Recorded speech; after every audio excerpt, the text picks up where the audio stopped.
Hey, what's up, everybody? I think it's. Oh, no, it wasn't too loud. Okay. We'll get started here in a minute. Here we go. Let's break out the Oppenheimer. Malaysian 370, contact Ho Chi Minh 120.9. Good night. Good night, Malaysian 370.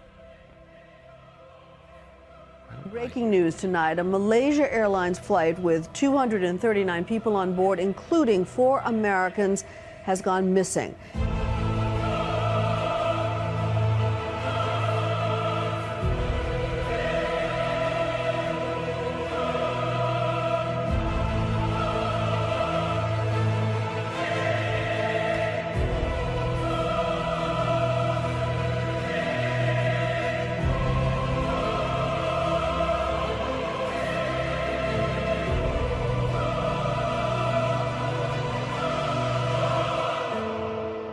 I remembered the line from the Hindu scripture, the Bhagavad Gita. Vishnu is trying to persuade the prince that he should do his duty, and to impress him, takes on his multi-armed form and says, "Now I am become death, the destroyer of worlds."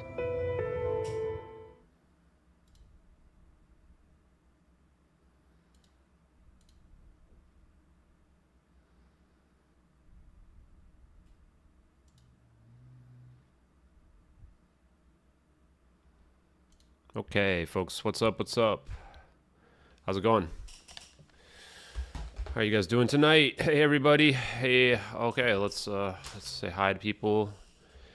Is Mary some random? Looking for truth. Joe, Anthony, Paul, Barry, JP Mike, PJ Mike. Wow, got dyslexia going. Tracy, Anthony, Lamp. What's up? Hey, Jack Trading. Damn, that'd be crazy if Matthias was still in jail, dude.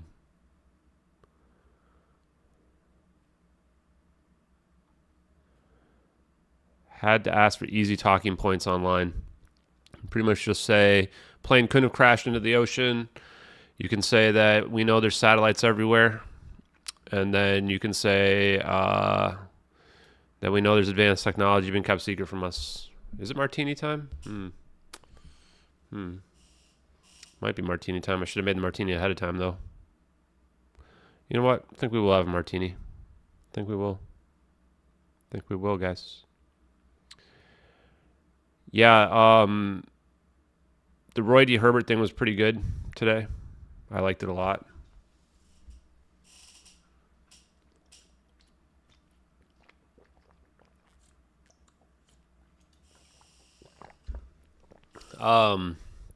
There's this space with Stephen Greenstreet. Should we listen to this? Probably not.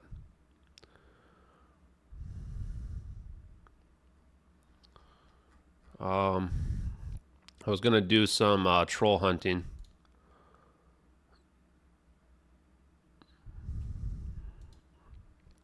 I think somebody told me that I should die today. That's wow. That's an escalation. Where'd that come from? Pretty scary. So what I wanted to focus on tonight was a satellite. I want to make one post tonight on satellite, and then I'm probably going to go to sleep after that. Probably not going to stay up very long, although I say that every time. But yeah, it's been a long Saturday already. I'm going to let this play for a second. Let's see what people say about Stephen Greenstreet. Yeah, Sentient. I want to check. Okay. Hi, guys. I want to check out the Sentient thing. Let's see what Stephen Greenstreet sounds like. I've never heard him before. Can you guys hear me? I'm using a new Matogen. Oh, Matogen? Unmute nice. yourself. Go ahead. Hey, Stephen. Nice to meet you. So you talked about like some of the reasons why some of this is happening. Super Steve Greer fan, which is great. Be a fan, but it was obviously influencing what he was seeing. Hey, Cosmic Q Toast. Hold on a sec. I'm gonna let this play for a second, and while I grab my beverage making materials. in his day job. So that's my Steve Greer story.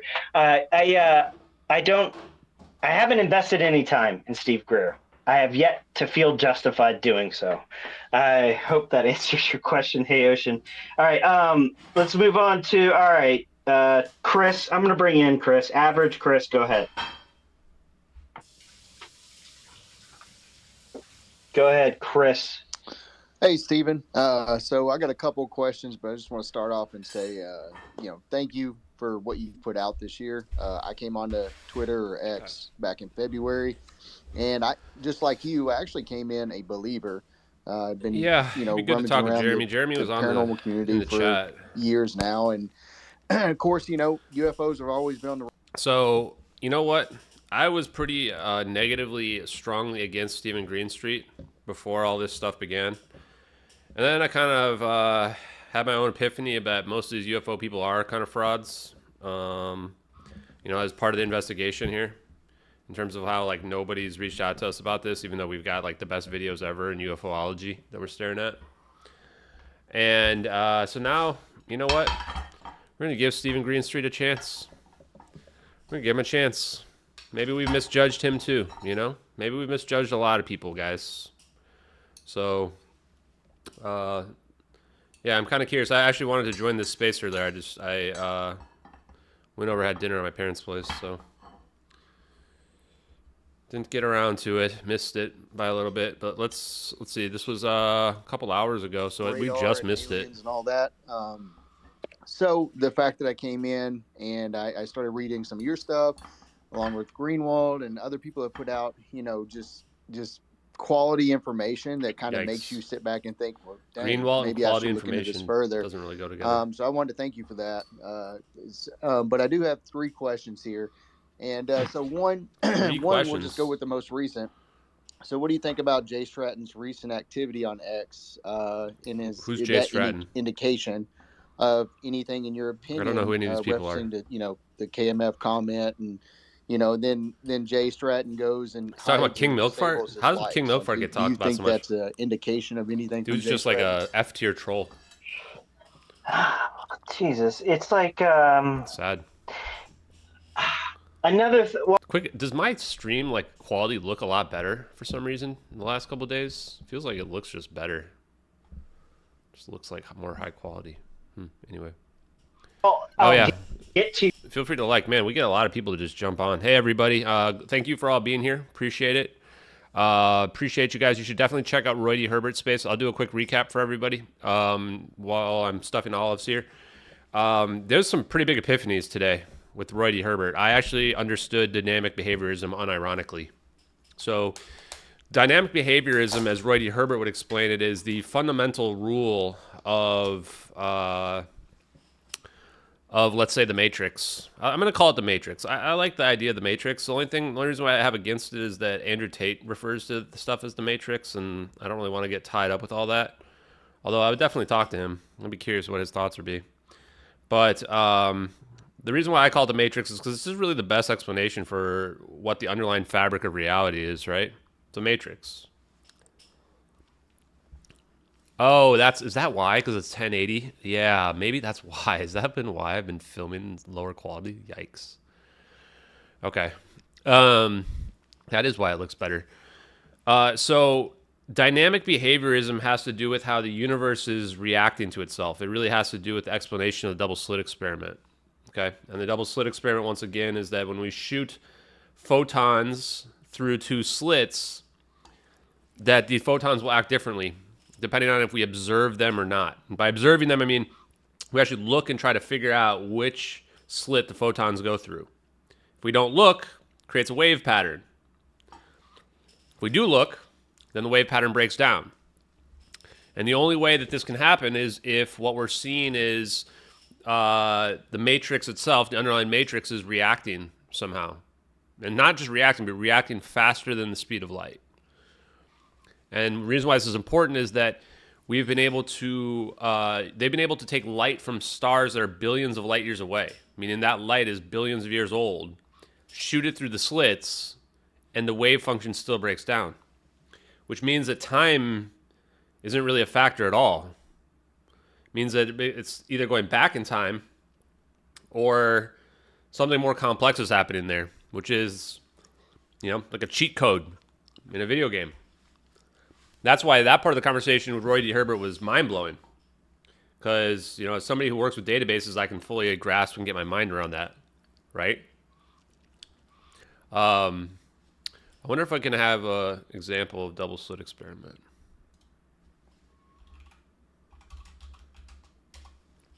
I wonder if we can just do like images. Yeah. There's really not any good ones, huh? Can't there just be one image that has both examples on it? What is this? There's not a single situation where you have one image with both examples, huh? Okay, well, here's the wave function. So you see the wave function, right? So there's a probabilistic nature. We don't know which one it's going through. It doesn't make any sense. And then it switches to just 2 bars when we look at it. Here you go, like this one, right? This is what you would expect. For some reason, it's a wave function. So that was the first thing that we learned. Dynamic behaviorism essentially has to do with the idea that it's the underlying laws of the universe, that the universe itself is reacting to what's happening. Now, this alone, as Roy D. Herbert and I talked about, in my mind and in many people's minds, proves a holographic principle. That what we are living in is a simulation of some sort. Yeah, time is simply misunderstood for sure. Do I think it's related to CERN? Yeah, I think CERN's got some stuff going on for sure. I don't really know exactly what. I'd like to dig into it a little bit more. But anybody who's shooting particle accelerators, definitely want to know what they're up to. Now, what were the other big revelations in my mind was dark matter and dark energy. You guys probably saw the light bulbs going off in my mind when I was watching. Yeah, feel free to go ahead and like the stream. I don't know what it does, but it probably does something cool, guys. Maybe Mick West will jump out from behind the wall if we get enough likes. I don't know.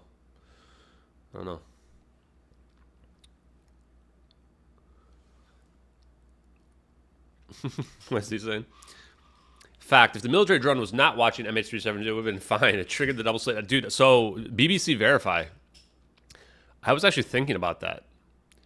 When I was watching, when we watched Susskind and Maldacena, when they explain how wormholes work, the weird part is that they argue, and I think I mentioned this with Roy D. Herbert, that you need like a trigger event. You need to take a measurement. And when you take a measurement on your side, then the wormhole closes. I was actually wondering if maybe the drone is somehow actually involved in the teleportation by the act of observing it. I don't think, it doesn't really make like a lot of sense, but I was wondering, what if the drone is necessary? What if the drone is like required in some weird quantum way in order to like show that it's looking because of exactly what you just said? BBC Verify, not even a joke. Like, what if because it was looking, that allowed the object to teleport? And if it wasn't looking, maybe it doesn't. Like, that would be bizarre, right? I don't think that's the case, but it is kind of a weird thought experiment. Because in Susskind and Maldacena, they argue, well, okay, then you're going to pass the information over somewhere else. So you're passing it, let's say, over to the Maldives where the plane's going to teleport to. And once you pass the information over there now, poof, that's when it appears. The universe is living through the same thing that we're living. Yeah, I'd say my interpretation of double slit experiment is the universe is aware of itself. That's my interpretation. It's not really a scientific one, but it's just my interpretation. Because that's what happens, right? It's like someone's watching. They're like, oh, quick, we got to change the programming. Someone's looking. They're trying to figure it out, right? But that's what Roy D. Herbert calls dynamic behaviorism. Hey, Randolph, thanks a lot, man. Take it easy. Appreciate it.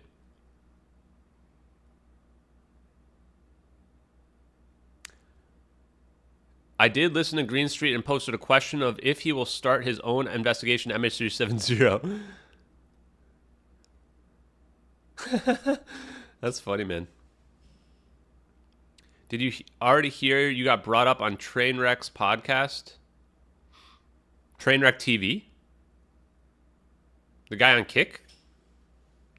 No, Robert, I did not hear that. If you can send me where I can find that, we'll go take a listen. I think it's funny that I'm becoming like a pseudo internet celebrity, I guess you could say. Not a real life one. People in the real world don't have any idea who I am, but on the internet, at least in the UFO Twitter sphere, people definitely know who I am. I almost prefer it that way. That's really interesting. Oh, really? That? Wow. No, I gotta check that out. Back when I used to watch Twitch, I would notice Trainwreck. I had no idea who he was or why he was popular or whatever. But I always felt like my personality was a little bit similar to his in that I'm a little bit abrasive. And I don't really take a bunch of bullshit from people. And it seemed like he was the similar. Real quick, before we get to that, we'll take a look at that. Yeah, quasi-celebrity is probably the way to call it. I definitely don't consider myself famous, nor do I want to be. There's also some disinformation out there that I want to address real quick. Somebody thinks like, I don't know. I see stupid comments on Reddit. I know I shouldn't address them, but I do want to address some of the disinformation. I know the Redditors are watching anyway. There's some people on Reddit that think I made $50,000 from this. Guys, first of all, I'm going to be 100% clear. Given the nature of being scammed for over $3,000, I have made $0 from this. Okay, 0. After taxes, I've made nothing. In addition to that, I've given away over $500 in.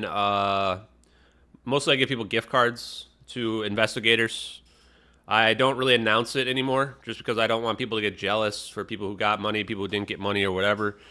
But I give money away that I make to investigators. It's not necessarily a certain percentage or anything like that. Just, you know, if I get a good income or whatever from either Twitter or from YouTube, I like to give it back. So especially over Christmas, I gave out, I don't know, $400, $500 to people that were, some people were my admins, some people were just people who've given a lot. It's people I wanted to give back to. If I had made $50,000 from this, I probably would have quit my job. Also, YouTube doesn't pay that much, guys. I don't have enough views for that. Somebody else also falsely claimed that I said that I was trying to get $20,000 from getting 1 million views. No, I didn't say that either. All I did was say that I think, I mean, I don't know exactly what the rate is exactly, but I think I was estimating, I was talking about how other streamers who had gotten like a million views, how much money they would have gotten. Now, that being said, I don't know where this idea comes from that you can't make money off of doing work. The amount of work that I've put into this and given the payout I've gotten is like less than sweatshop level, okay? Like nothing, basically not equivalent. So anyone that thinks I'm doing this for the money or whatever is extremely misguided. So now that we've addressed that, let's get back to the good stuff. So the science with Roy D. Herbert. The other thing was dark energy and dark matter. Honestly, I felt like I have a really good understanding of dark energy and dark matter. I really, really like his concept of dark matter. So Roy D. Herbert considers dark matter to be, and the only one who's winning in this is YouTube for sure. Complexity.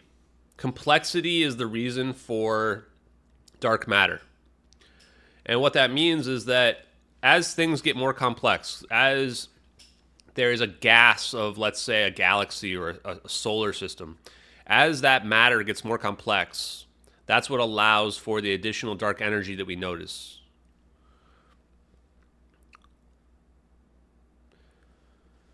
Yeah, it's a lot of work, guys. What I've been doing is a lot of work, just a heads up. But, you know, that's not what I'm doing it, of course. I'm just doing it because I care. I want to help people. And the reality is, what motivates me is the science more than anything. You guys can probably tell based on the people I talk to, but I love the science, man. I love it. I'm obsessed with the science. Now, what I want is to get the answers for the families. I probably wouldn't even be digging into the science this much if it weren't for the fact that we're trying to get answers for the families of MH370. Because I think there's a good reason why this stuff's classified. We talked about it today, right? Hey, Steve. Hey, Pamela. Hey, Justin. Hey, Sandy. We talked about it today with Roy D. Herbert. I mean, this stuff can lead to doomsday weapons, right? Like even Roy D. Herbert, like every single person who's in the know about the science realizes the implications. They realize the true implications, which is doomsday weapons, folks. That's the true implications here, okay? So, we cannot ignore that. That is a huge, huge situation. Yeah. Yeah, some podcasters believe in some really esoteric stuff, and it's pretty weird that they would then come after me. I don't know. So dark energy or dark matter can be explained by complexity. Now, this is important because we can't see dark matter. We can't see dark matter.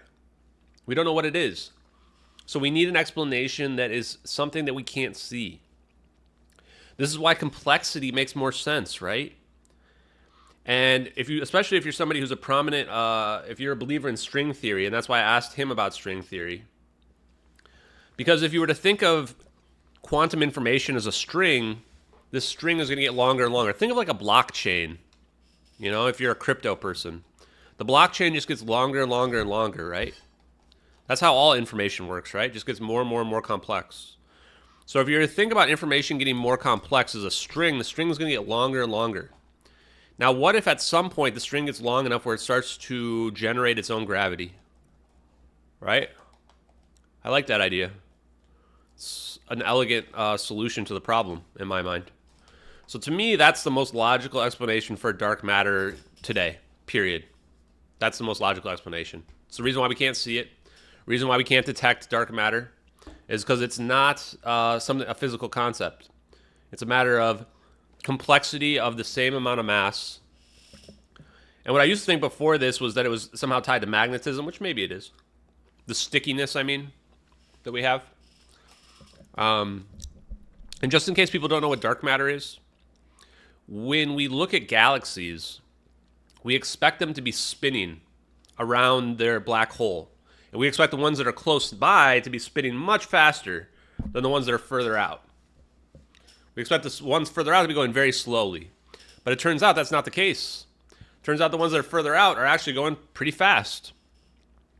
So this is only possible if there's more matter, more gravity than what we see. And so this is where we think that, okay, this must be due to complexity now. And then I'm going to play this. It looks like there's an ad that's about to run. I'm going to make my martini real quick. I'm going to play some Stephen Greenstreet here, and then I'll explain dark energy as well. And then we'll get into the satellite stuff here for today, the main event. Your question, but going back in time, it was like another thing that with Elizondo that really disappointed me was, at first when Elizondo went public, he had this very stately manner about him. He came out on CNN with the suit. He was very well spoken. He was very articulate. He had this statesman. I'm talking 2018, 2019. He had this statesman air about him, and I was impressed by that. I was impressed by his kind of forthrightness. It seemed like forthrightness to the point. But then, because I spent so much time on this, you start to learn about these, quote, burner accounts, or what are they called? Burner accounts, or whatever they're called. Sock puppet? Yeah, sock puppets. That's the word I'm looking for. Sock puppet accounts. And then you realize some of these sock puppet accounts are Lou Elizondo, and he's acting like this, teenager. And he's like, this statesman, this Pentagon statesman, is like rubbing shoulders with the weirdest people on Twitter and from sock puppet accounts, launching these immature attacks and ad hominem attacks, and you're like, oh, okay, so this is who this person is, and then he later admitted on, I believe, UCR that he ran sock puppet accounts. He was directly asked about it, and then when you start looking at it differently, and my recent interactions over the last year or two, I'm like, oh wow, okay, so he was going on CNN and putting on a show, And okay, so now I'm at your question with Jay Stratton. Jay was someone I was obsessed with a couple years ago because no one knew who the heck this guy was. This is before he came out with the George Knapp interview. We knew his name. and we knew some of his positions, but we'd never heard from him, you know. And I was just like, who is this guy? Like, look at his resume. His resume is incredible. Like, what kind of stories will this guy tell?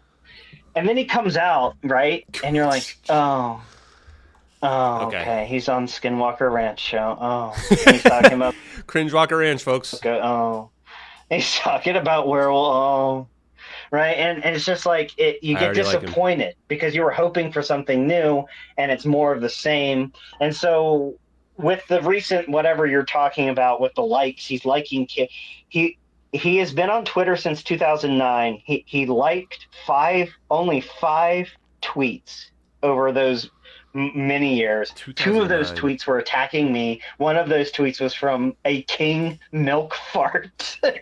So on the surface, you've got this like civilian equivalent of a 4-star admiral with this like amazing resume, access to like some of the most sensitive things in U.S. military, and he's like liking immature high school-esque tweets from a king milk fart. It's just the contrast there is just so bizarre and like disappointing to me. But I guess like once you get to know this group, it's kind of the same behavior over and over again. And so anyway, so there we go. That's a long answer to your.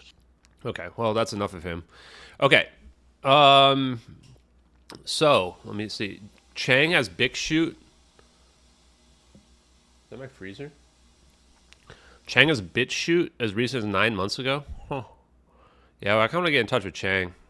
The reality is, I don't think Chang knows about the teleportation, but I'm not 100% sure based on that post that we made earlier. What else? I mean, there's no way that just remote control an airplane is going to cause global implications like he mentions. Yeah, that to me screams he's talking about teleportation. Oh, thank you. Yeah, it's cool to see the reach of the work. Let's check it out, folks.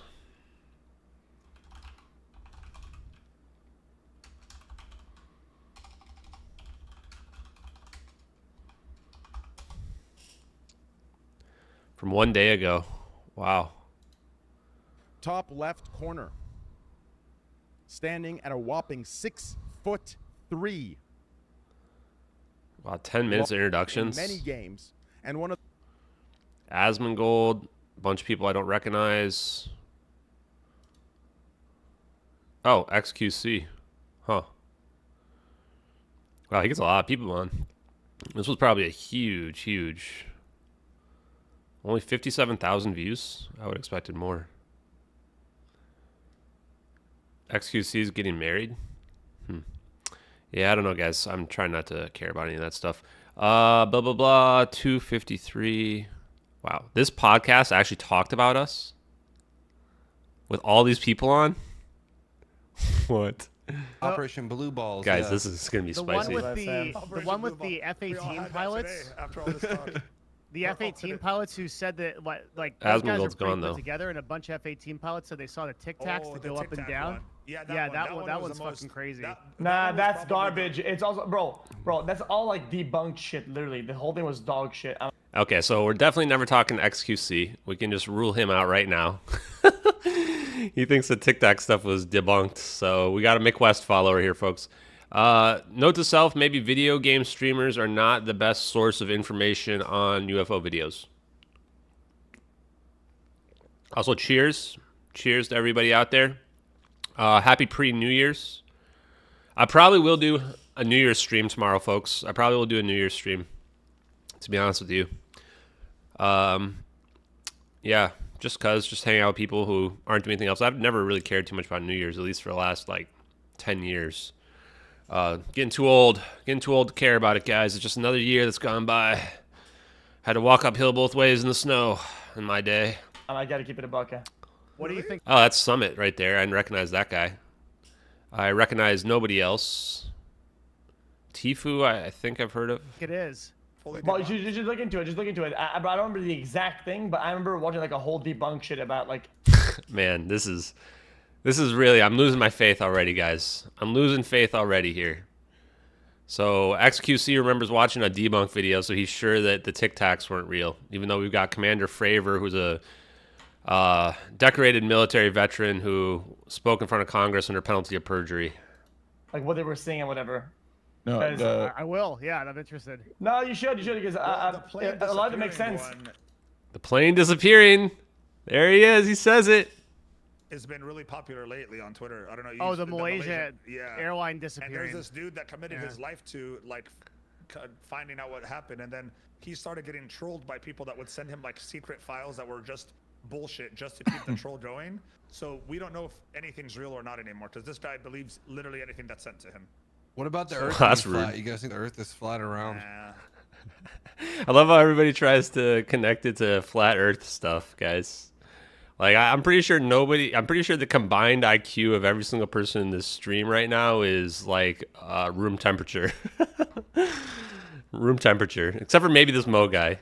Jesus Christ, is that how down bad we are? No, that's different. That's different levels. It could be flat though. Maybe it's curved. You're into that, aren't you, TV? Like a state park, Dude, listen to me. I have a friend that like I know really well, and he's like convinced it's flat, and like I can't. Why is everybody? Is that friend here right now? Like, I'm pretty sure none of these people have any idea how science works at all.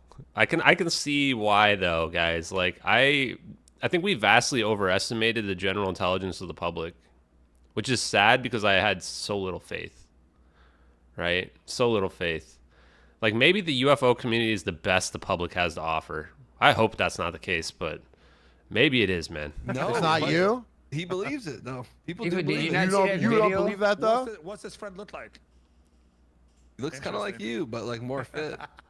Yo, CGS Mo, you know, optics Mo. Don't make me take off the shirt right now, because there's a lot under here that you don't know. We already saw Yeah. that, Mo. Trainwreck should have me on this one of Everyone these here thinks things. the world is round, though, right? And then we'll I'm a see. globe earther, unfortunately. Me too. Globe Yeah, Earther. Earth is boring, but you know. Moon landing. Ridiculous to think it, but then again, Okay, there's well. probably, I don't know. There's so many things that I think is ridiculous that is Oh. probably not that ridiculous anyway. So who knows? anymore. Globetards. I I'm think not sure a cuber. more people think the moon landing's fake, right? Okay, well that was interesting. Interesting to see we got a little bit of a shout out there. They didn't say my name though. Still interesting. Yeah, yes, sir. Yeah, I think the reality is that this science is just too cutting edge. Too cutting edge, man. Really is. So let's talk about dark energy now. So we watched some dumb streamers. And now let's talk about dark energy, okay? Yeah, maybe Keemstar can actually link it up. I love Keemstar, actually, by the way. Just if Keemstar's watching, I love you, boo. I'm not quite as much as I love Lex Friedman, but getting close. Getting pretty close. I just think that I just love people that just speak their mind, you know? Just unfiltered. Right? I had a friend like that in high school who would get in a lot of fights with people because he just didn't give a crap about what people thought, right? I don't know, something I've always just respected about that, whether or not they're right or wrong. But yeah, so dark energy is what is dark energy? Dark energy is our explanation for why the universe expanded faster than the speed of light, right? So this is dark energy. We think the universe is made up of, I don't know, 70% dark energy or something like that, expanding faster than the speed of light. But how can this be? If the speed of light is the speed limit, how can something expand faster than the speed of light? This has always bugged me. Always bugged me. Well, we have the answer now, right? We're staring at it in a video. The reason why I love these videos is it's like the cheat sheet from the teacher. They gave us the cheat sheet. They said, here's what's possible. Go figure out how it works. Right? Yeah, I feel like I know Keemstar from like 20 years ago, by the way.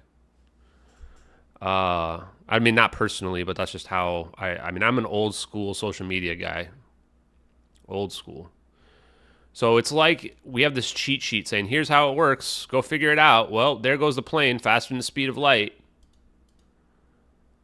Oh, I see why Ken thinks that we're looking at the shadow here. He thinks this is the shadow or something, but it's really just the line from the orb.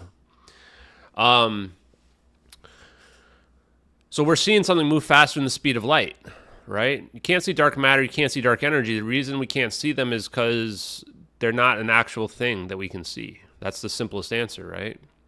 So dark matter is simply complexity increasing.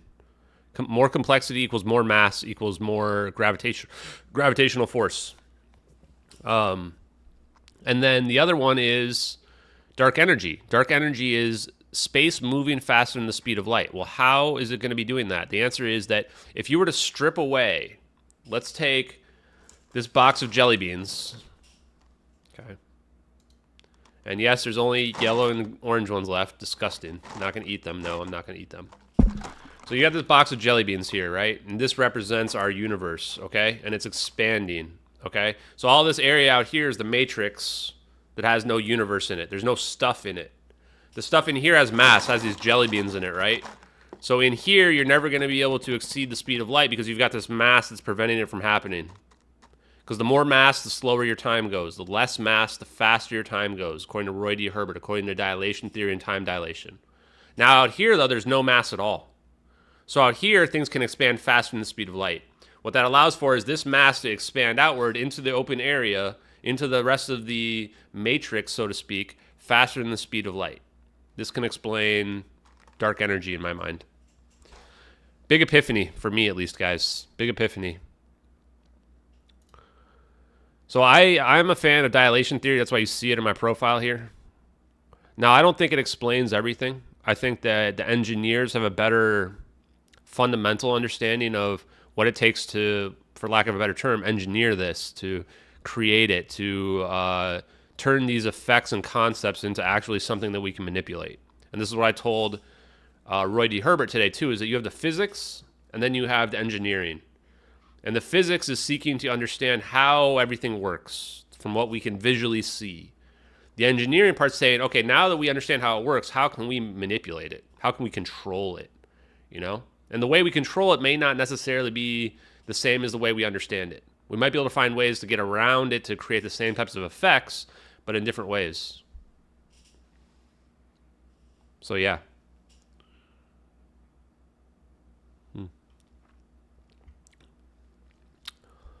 Okay. So that was definitely recommend talking or watching the Roy D. Herbert stream. I'll probably re-upload all the Hard Truths podcasts and edit them as well later this week. I've just been lazy. Let's be honest. I've just been lazy. Where are my questions that I posted? I just want to see if there's anything else. Okay, there. I'll pull them over here. You guys can read them. There's nothing secret.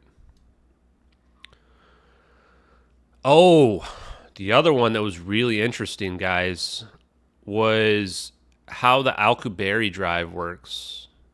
So in theory, the way it works is it contracts space in front of it and expands space behind it. My guess is this is not how it ends up working in practice, but the concept is very interesting. So if you want to increase your speed, you contract the space in front of you, you know, so you make it so that like space closes down. Let me find a piece of paper. Do I not have any pieces of paper?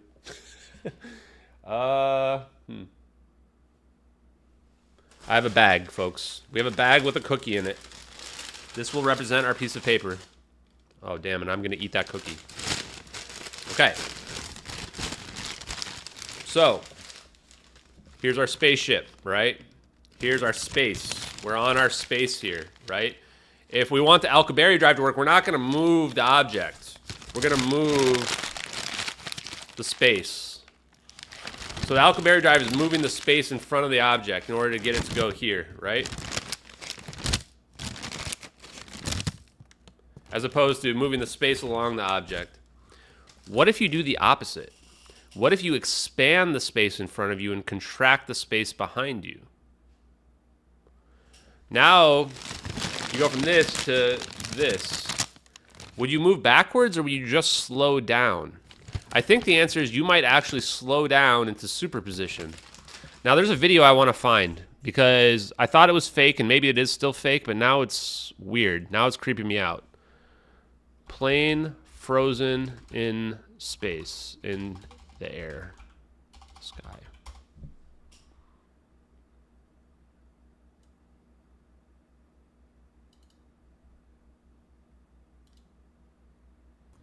here's a video that would be hard for anybody to figure out what was going on. Oh, it's actually flying. Traveling into San Francisco, It's due to the optical illusion. But this is the one that's weird. Just be sitting still in the air. It's gone viral. It was taken by a man from the window of a nearby plane.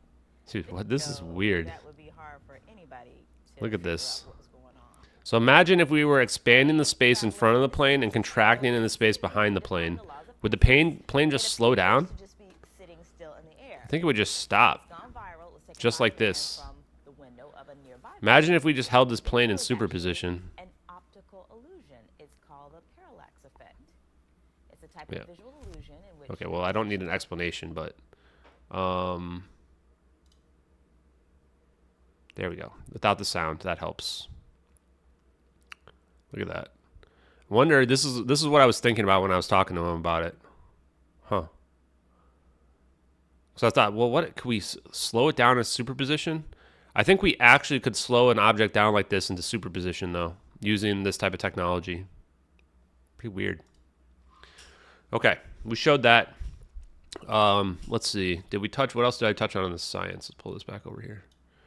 Alcubierre drive, ER. He wasn't familiar with ER equals EPR. I thought that was interesting. For a guy who knows so much about physics.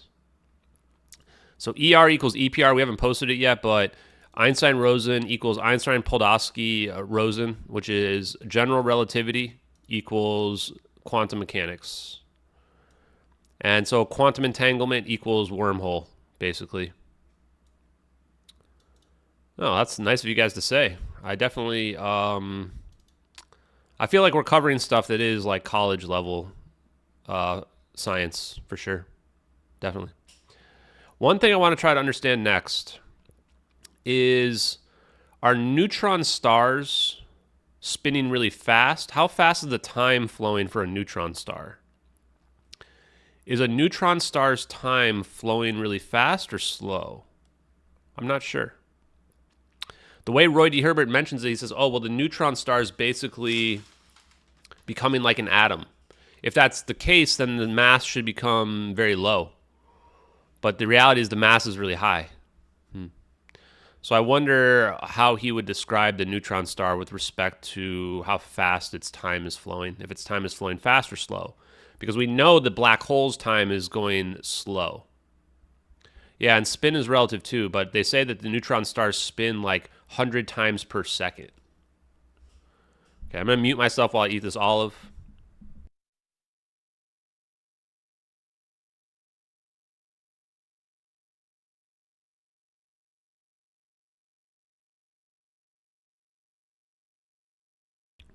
Hey, Ghost Motorcycling, how's it going? Andy, welcome. First live stream. We got a virgin live streamer here. Welcome. So I want to understand that about neutron stars. I didn't ask him about this grok stuff, but that's fine. This is more stuff I want to put in the evidence. In fact, I'm going to move it over to the evidence.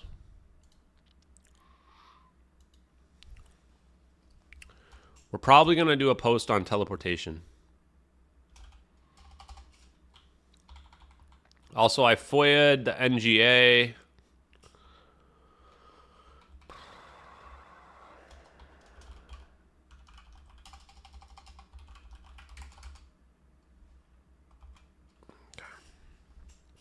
Let's see. I want to do something on Sentient.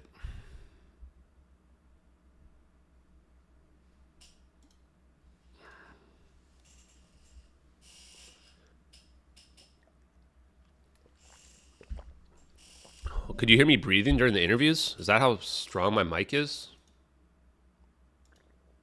Feels bad. Feels bad.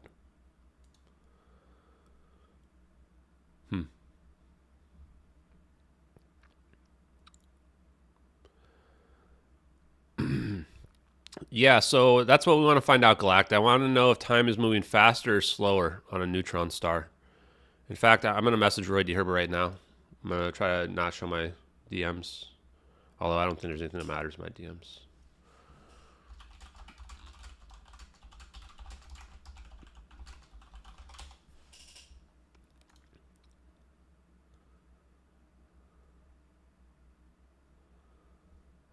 let's close all this. Wait, why does it still show my hate? Like, there's really just no way to get rid of your DMs showing on Twitter. It's so annoying. I'm just not even gonna bother. Okay. So let's do Sentient post. We'll just use the Roy D. Herbert question list here. Sentient. Let's see what we can come up with on the Sentient.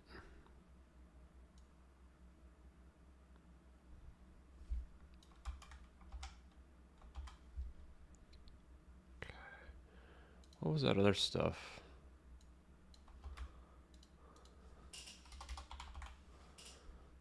Okay, we'll start building a post here together.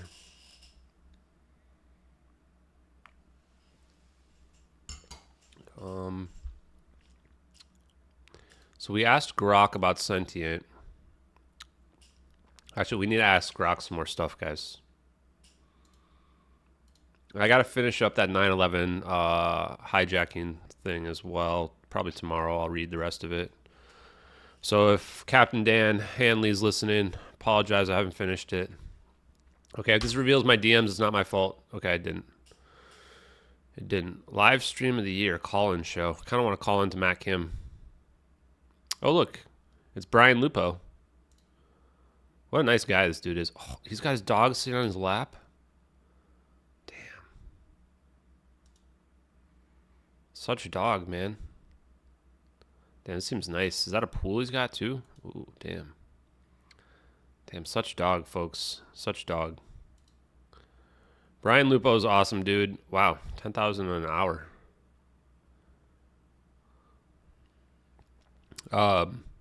He gave us a shout out on Tim Pool. Hopefully that'll pay off.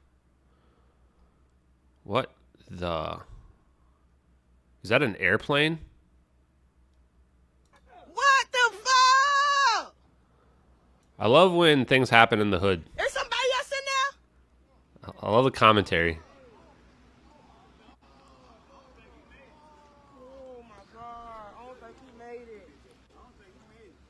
I don't think he made it. Yeah, I don't think so, man. What the fuck? This shit is crazy. Oh no, oh my goodness. Oh, we shouldn't laugh That's crazy. because he's definitely dead. He's definitely dead.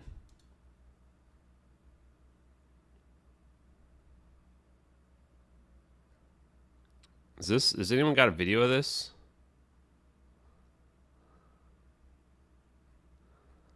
Huh. Weird.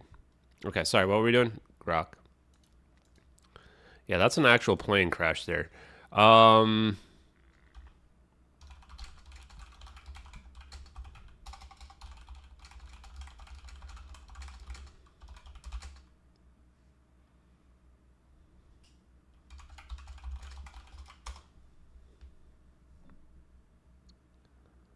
Yeah, nobody's. I mean, dude's pretty dead, man. Trying to CPR him. I mean, I don't know, man. I feel like he might have just fallen out of the plane. I don't think you can survive a plane crash like that. Man, dude, why does it always go to fun mode? I hate this.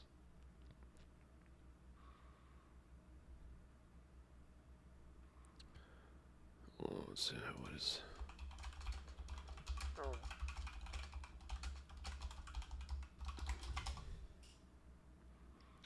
So, Grok is actually contextual, like it's remembering the past posts that I make.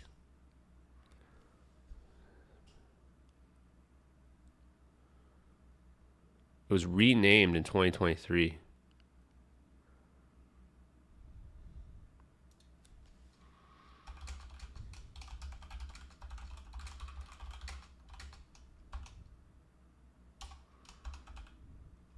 Pit Fukik? I mean, how do you even pronounce this stuff?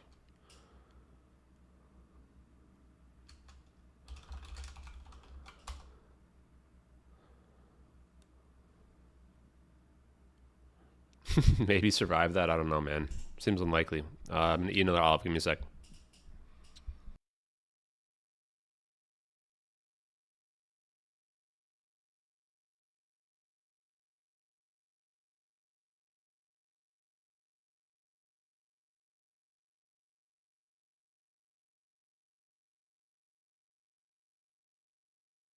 How is this the real answer it gave me?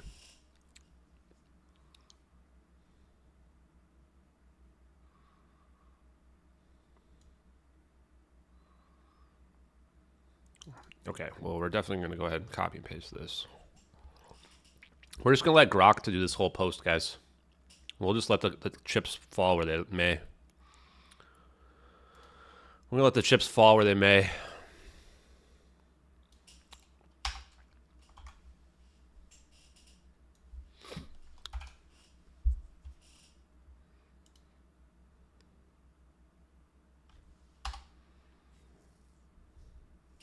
Is that a weird response? Does anyone else think that's a weird-ass response from Grok? Or is it just me? That was not even on fun mode.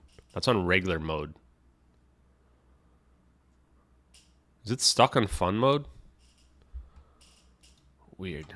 What else can we ask it about Sentient?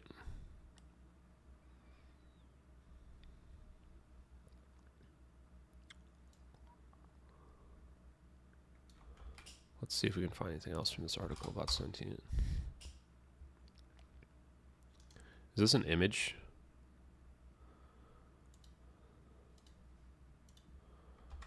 Oh, that's definitely an image. That's going to be what our image is as well.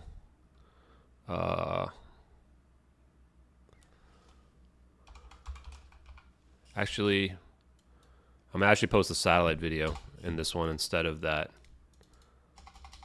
I'm going to post a satellite video. Such dog, man. Although this one's pretty cool. Yeah, that was bizarre, man. I thought, like, what the hell? It's on regular mode. Huh.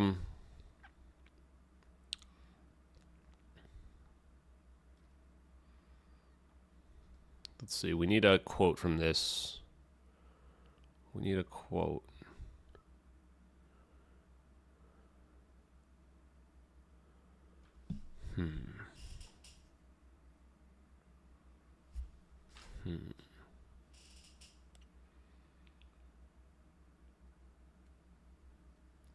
Guys, let's look for everything you guys can find for Sentient, friends. I need any quotes about Sentient that tells us it can track planes or anything, make a video. I'm pretty sure we're looking at the Sentient program here. It would make sense. We're going to show the high quality video. This is what we're going to tie to the post. Someone was arguing there's directional light source. What direction do they think the light source is coming from, man? Is it coming from the east? If so, how come clouds to the aren't shaded on the east? Why is these clouds not shaded down here? Why are they not lit up? Why are the clouds on the right side? There's no directional light source in the east. When there's directional light sources coming down, it would be coming from the east if it was the morning, right? Now they might argue, well, here these look shaded. Well, okay, well, let's look on the other side of the clouds. Now, are these just high in the altitude, or are these actually on the east side of it?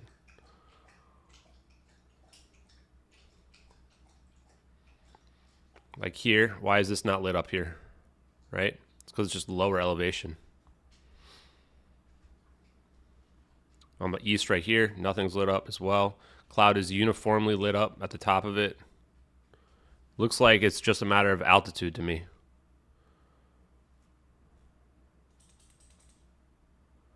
Yeah, if we focus only on Grok, they're probably... I mean, I don't know. How accurate is AI? I really have no idea.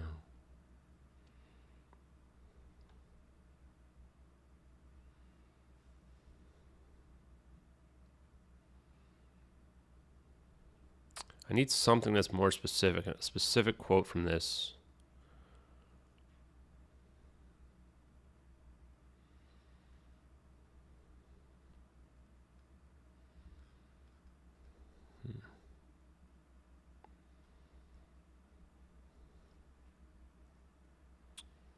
It really gives us nothing, huh?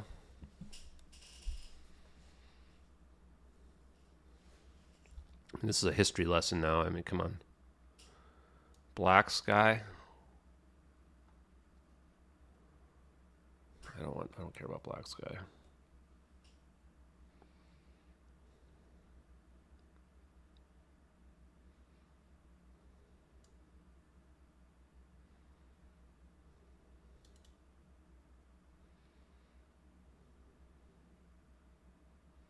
Kind of like this.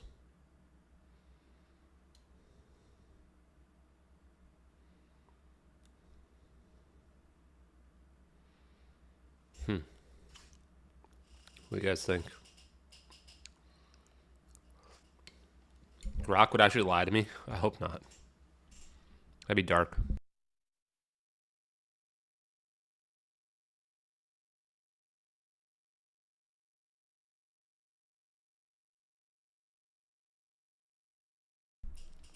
I think we mentioned that Grok fuses all this stuff, right?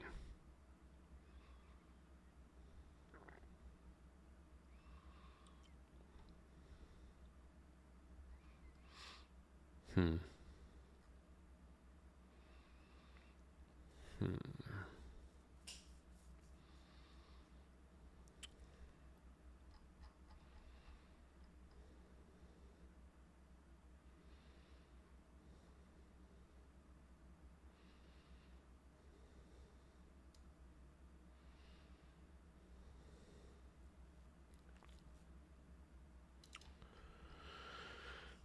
I don't know.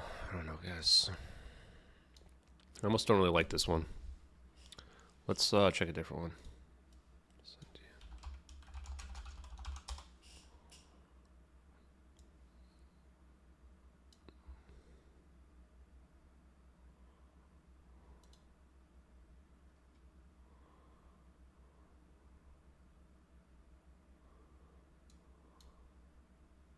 Okay.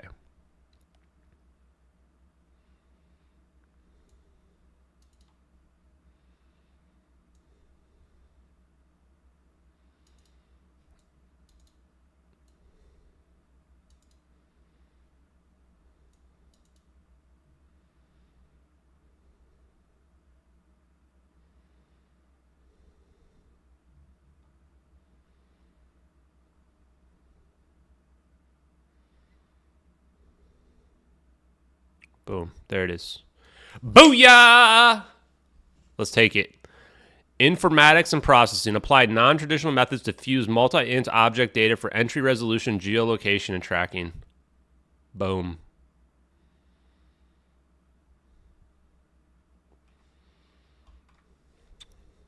Okay. That's what we needed. That was what we needed, folks. Screw this other article. Go away. Screw that.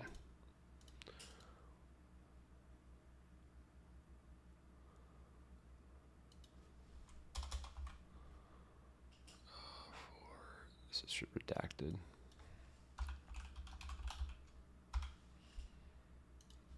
Entity resolution, geolocation, and tracking.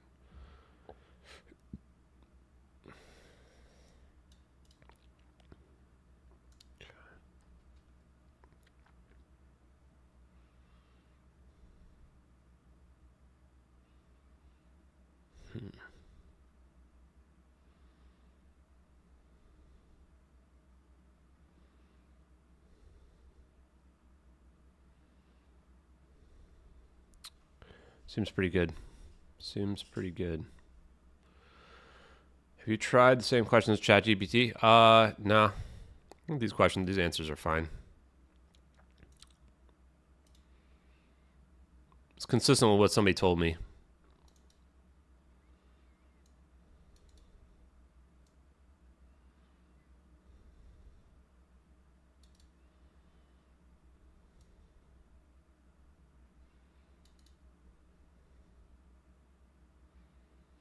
Okay, I think this is how we're gonna. We can have an. Should we do an introduction? I mean, this is enough.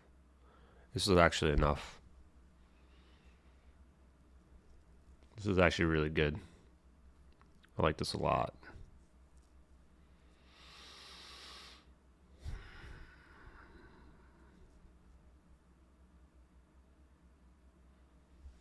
I think I kind of want an explanation. Maybe we do Wikipedia.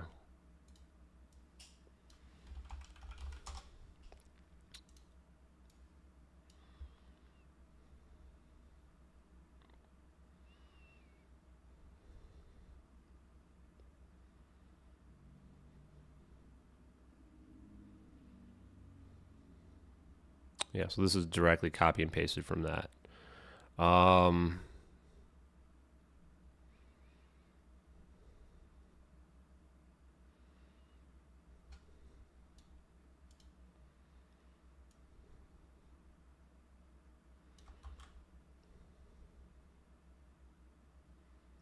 Let's go like this. Let's post. I think we're good. MH370x satellite update.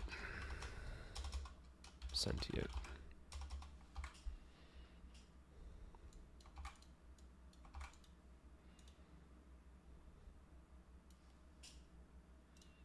I'll bring it back in just a sec. I want you guys to see my sweet stuff that I'm working on.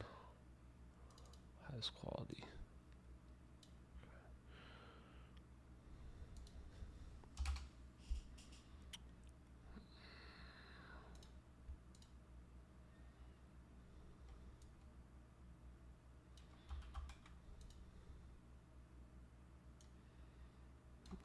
We'll take this. I think they like this better.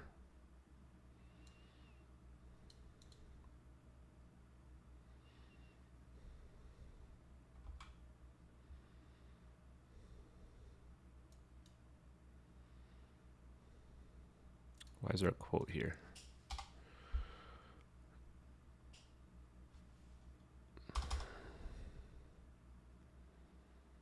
I don't even like that.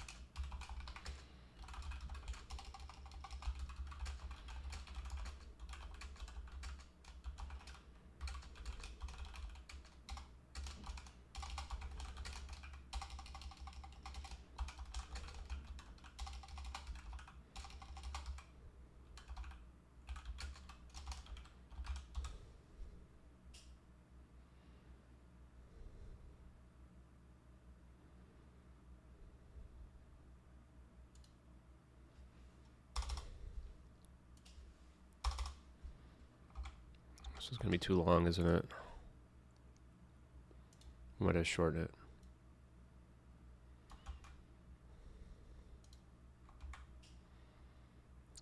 It's not bad.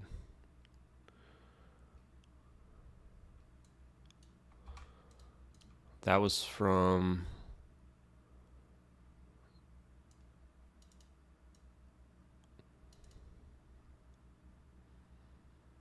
February 2012.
Give me a sec, guys. Let me see. I'll read the chat.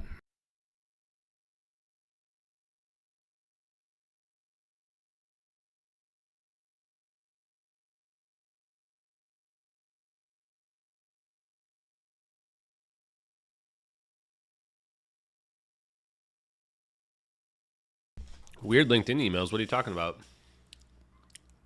I don't know. I'd pretty much ignore LinkedIn. LinkedIn's one of those things you use when you don't have a job, and when you do, you just pretty much ignore it.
Seems good to me, folks. What do you guys think?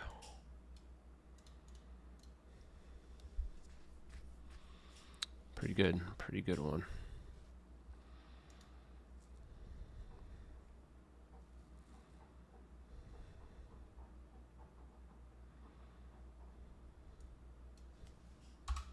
Screw the per Wikipedia.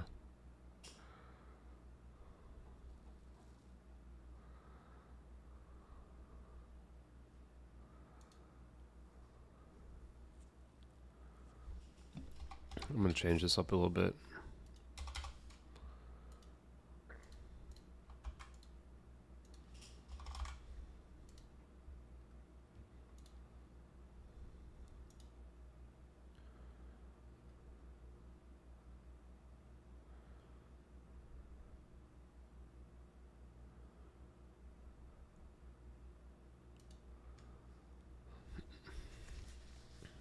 What do you guys think? Does it look good? I think we're going to send it.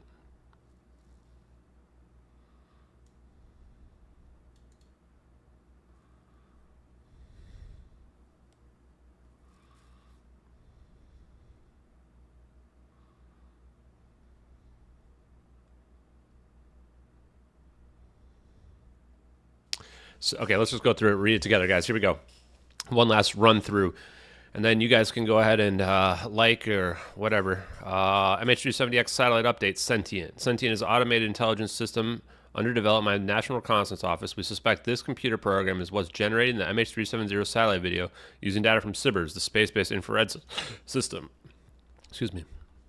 A 2012 declassified document states one function is fusing intelligence for geolocation and tracking, information and processing. Apply non-traditional methods to fuse multi-int object data for redacted entity resolution, geolocation, and tracking. Grok AI, XAI says, Pituffik Space Base would be a fitting location. It is the northernmost base of the U.S. Space Force and plays a crucial role in space operations and missile warning. While the full extent of Sentient's capabilities is not publicly known, it is believed to use machine learning and other advanced AI techniques to integrate from multiple sources and platforms complex tasks such as three-dimensional processing of moving targets. Seems good. While the full extent of Sentient's capabilities is not publicly known, there have been reports that the program can track airplane movements. In 2021, Sentient program reportedly detected an unidentified object, which led to discussions about providing support to the UAP task force. This suggests that the program has the ability to monitor and track various objects, potentially including airplanes. Seems good. Well, I think you just read this post. That's what the Sentient program is. Dude, that's a pretty spicy meatball, folks. That's a pretty spicy meatball. We could even put the side-by-side one on here, the 3D one. What if we put the 3D one on here? I think we're just going to go with the high-quality one. So the high-quality one is nice. I'm going to post this before I forget. Okay. Well, I definitely clicked that and didn't go to it. Satellite update. Okay. There you go, chat. If you want to know what Sentient is, there's your answer. You have a link there. You can read all about it. If I missed anything, guys, from this and you think it's relevant from this, it's really only a 2-page document. Go ahead and post it in the replies if you think I missed anything. Also, doesn't this document just tell you that they don't even like mark stuff with like secret anywhere on it, right? Like that's not how this stuff works. They just it gets an approved for release thing when it gets approved for release, but oh wait, it does say secret right there. This weird strike through doesn't really do anything. I don't get the point. Okay, Sentient. Uh-oh, people are talking smack about the Dallas Cowboys in my Discord.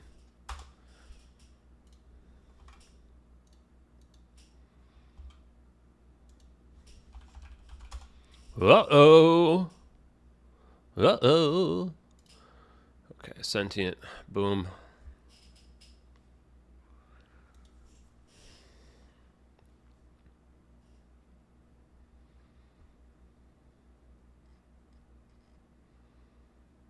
This could explain a lot, man. If this is Sentient, this explains a lot. Okay, guys, what should we do next for the next, probably go for another 20, 30 minutes. I'm pretty tired tonight. Yeah, it does say secret. You are correct.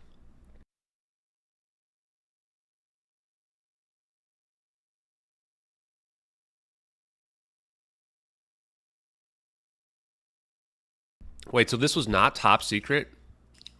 Does this coincide with Edward C. Lynn's charges? Secret. It does coincide with his charges. Wow. Wow, guys. Whoa. Whoa. Okay, hold up. Hold up. Oh yeah, I'm gonna go get Lulu too. I think we'll get Lulu. Oh boy. She was sleeping on my parents' couch and she gets fur all over it. So we had to put a blanket down. And then immediately she digs it up like a cat and gets past the blanket. This is not top secret. So Edward C. Lynn's thing was secret level as well only.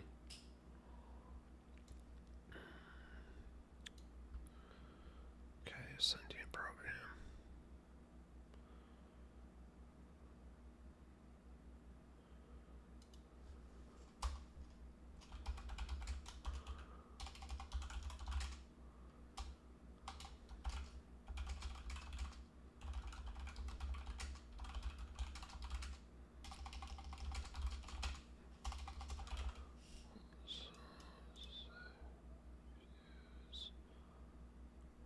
What the? Shit. Well, we're just going to live with this extra return right here. Fuse multi-int. Multi-intelligence. For geolocation.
Like that. Then let's go to get the Edward C. Lynn stuff updated. For Edward C. Lynn.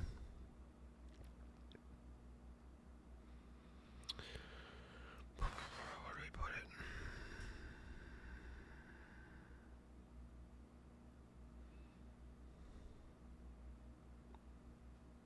I'm trying to figure out where we put it.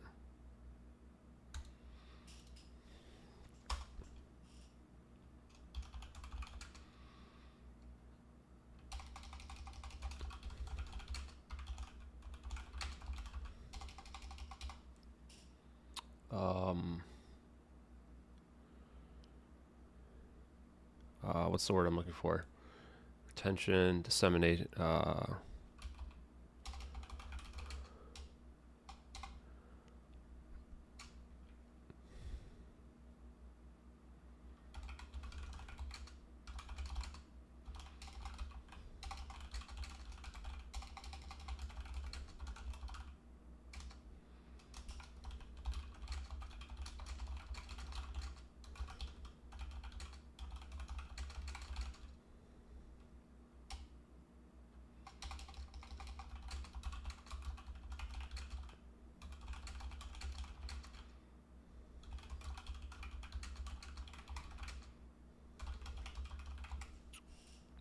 I just want to put it on there. We may have to redo it.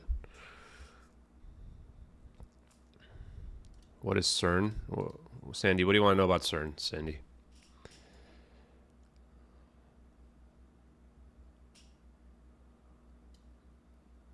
You guys love CERN, huh? CERN's the particle colliders, right? Yeah. This is where they're Large Hadron Collider, right? LHC. They're shooting particles at each other. Try to have them stuff happen. What we want to do is we want to shoot a particle into a magnetic field, toroidal magnetic field. A little bit different.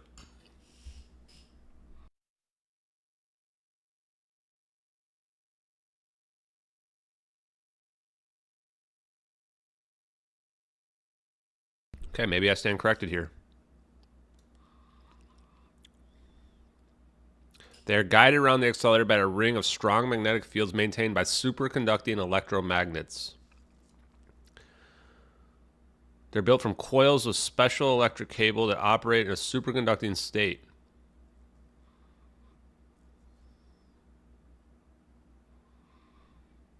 Oh, so this is why they have to keep them cool?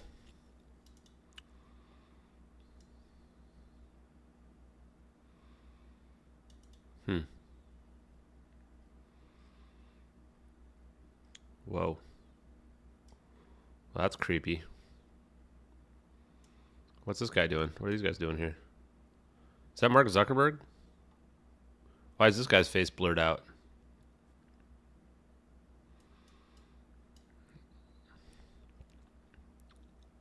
I can't. What is going on here? I can't do this. It's driving me wild. Maybe we do need to learn more about the LHC. I'm gonna have to visit this place. Okay, this thing's driving me nuts. Okay, that's enough of that.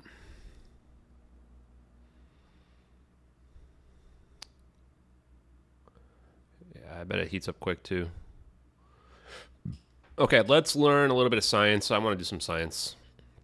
I love science. What else can we find out?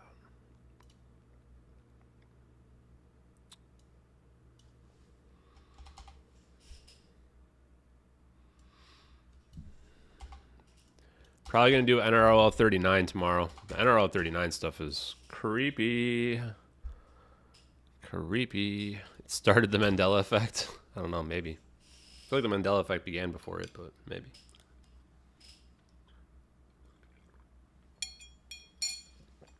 We still have some good stuff.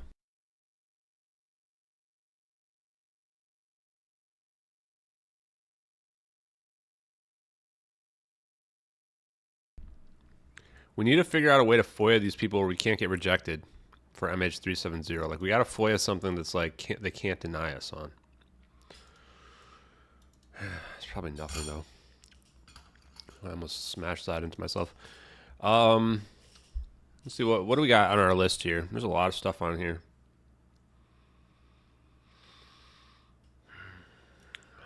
I think I want to look at this. If this has to do with superconductors, I think I want to learn a little bit more about superconductors. Superconducting materials seem miraculous. Wait, did we already do this? Their resistanceless flow of electricity has been exploited in some powerful ways, like the super strong magnets used in MRIs, particle accelerators, and fusion plants. We already showed this. We already did a lot. We already did a bunch on that. So that one's done. We're done with that. That one's done.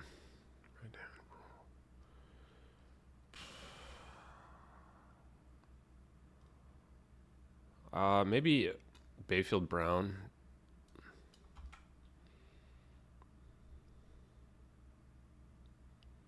Let's see what else. Google will correct my spelling here, folks. Don't worry.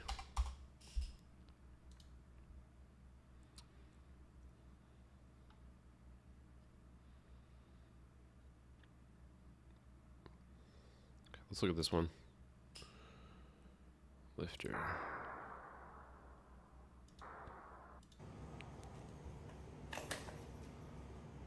Huh.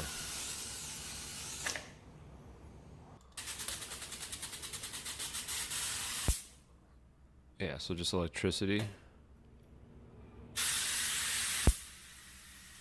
Wow.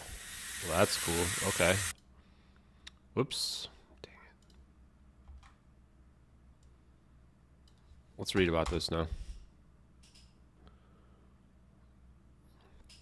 Nothing further on Edward C. Lynn. Okay, back in the 1920s, a young man named Thomas Townsend Brown, probably good if we spell his name right, discovered that if you charge a capacitor with a high voltage direct current, the capacitor would exhibit thrust in the direction of the positive electrode.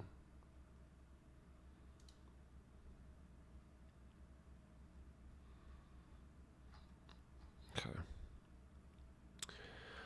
Off and on for the rest of his life until he died in 1985, he worked on these devices trying to make a practical propulsion device using this principle. When in college, Brown worked with physicist Paul Bayfield, and the professor's name was added to Brown's when the phenomenon was named the Bayfield-Brown effect. Basically, a BB device consists of a smaller, sharp electrode separated by dielectric material, bismuth. Right? Isn't bismuth our dielectric?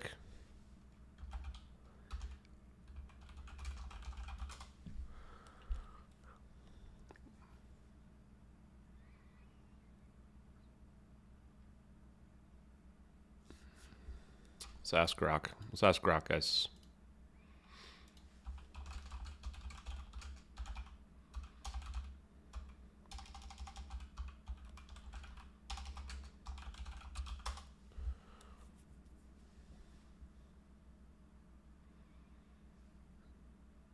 Oh no, not bismuth. I was off. Huh. High dielectric constant and low loss tangent makes them suitable for high frequency applications. Polyethylene is probably one of the most common ones. Polycarbonate. Okay. Yeah, bismuth is not dielectric. Bismuth is diamagnetic, right? Or what's the right word? I don't know. It's not. Science gets tough actually when I'm having martinis, folks. Okay. Dielectric means an insulator that forms a large or blunt electrode. In this form, the device is a type of capacitor. When fed high energy voltage, DC current, the capacitor would develop thrust leading from the small, sharp electrode and away from the large, blunt electrode. Brown maintained the device thrust towards the positive pole and away from the negative pole. But modern experiments have shown the BB effect works in either polarity. What is important is the electrodes must be differently sized, hence asymmetrical capacitor. Yikes. I need to understand what an asymmetrical capacitor is.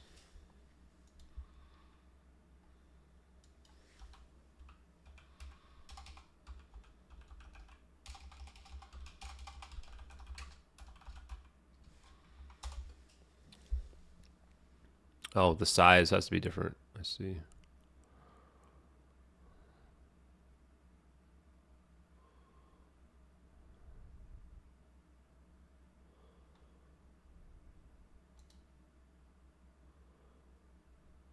An asymmetrical capacitor is formed when the lead negative plate of the lead acid cell is replaced by carbon-based counterpart.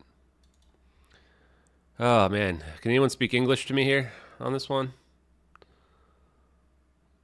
Piezoelectric is really a capacitor. So 2 plates or something.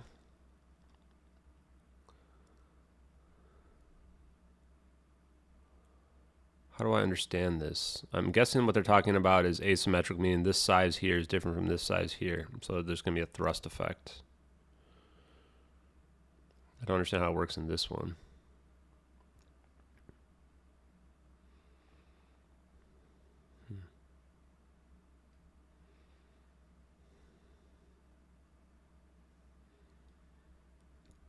Guys, it's getting pretty heavy in the science here. Okay, well, let's just read on. 2 conducting layers are not the same size. Okay, thank you, Mike. Appreciate you. That was just one thing at a time. I want to understand everything I don't understand related to this. So if you guys are watching at home, I would say have up your AIs, have up your Google image searches to help yourself understand it. A lot of people maintain that the BB effect is electrogravitic. That is, the electrical current acting on the capacitor somehow counters or interferes with normal gravity. I do not believe this. This effect is clearly the result of excess ions being thrown off the small, sharp electrode flowing towards the positively charged, large, blunt electrode. Here's a question for you. Why does it matter? If the end product is anti-gravity, who the hell cares what we call it? Right? Who cares?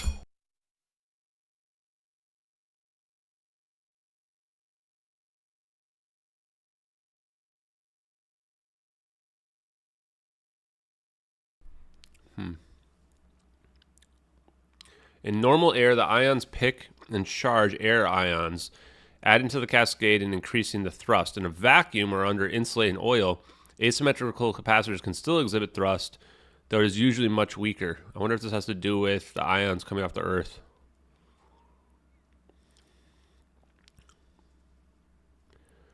Alien scientists recreated this? Huh, that'd be big. Well, that's because there's really no such thing as anti-gravity, right?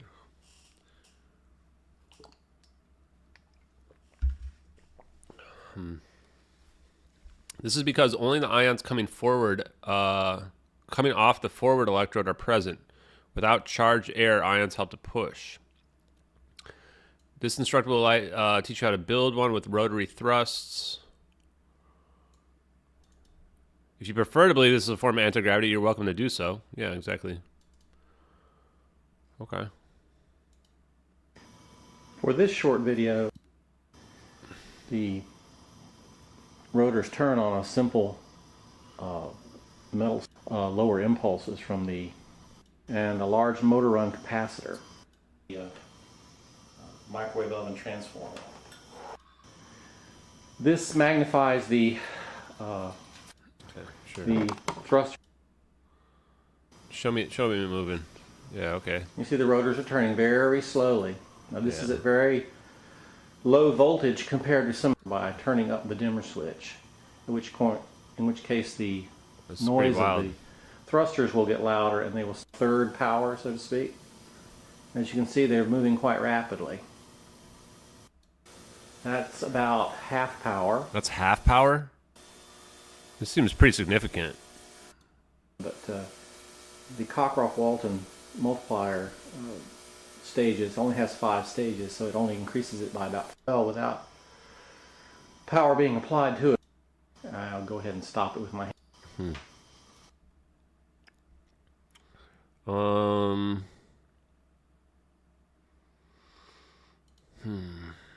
On the right. That's neat. The effect will continue until all the charge has been blended. Huh. Okay, it's something. Can't go back. Oh my god. What else should we look at there? The lifter one is pretty interesting.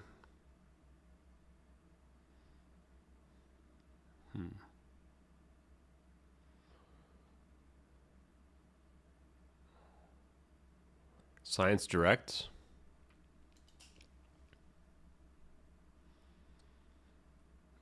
Yeah, I think, the thing about the orbs is it's very simplistic. It's just an elegant design, right? That's why it's like we don't want to overthink it. I agree with Ian, CIA.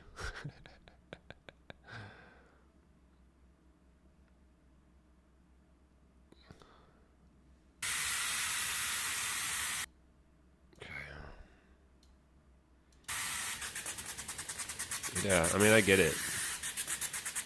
What I don't get about this one is where's the asymmetrical part of this? I don't get how this part is, or is the table? That's just a normal table. I don't get how this part's acting as asymmetrical.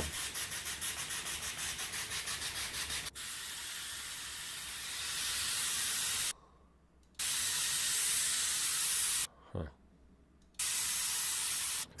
I kind of want to clip this. Let's give this person a like.